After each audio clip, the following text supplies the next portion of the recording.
দিছিস নাকি?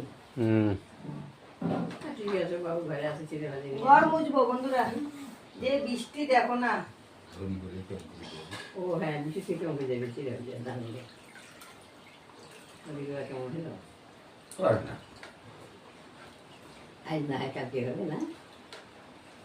কালকে ভাজি আনবে।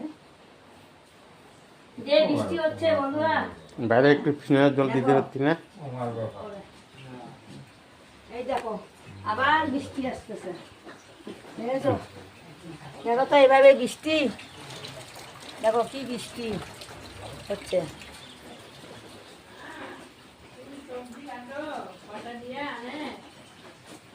ঘর মুছি, এই দেখো জল পড়ছে, এই দেখো জল পড়ে যে এই জন্য গামলাটা দিয়ে রাখছি। কি করবো, এখন তো আর কাজ করা যাবে না না।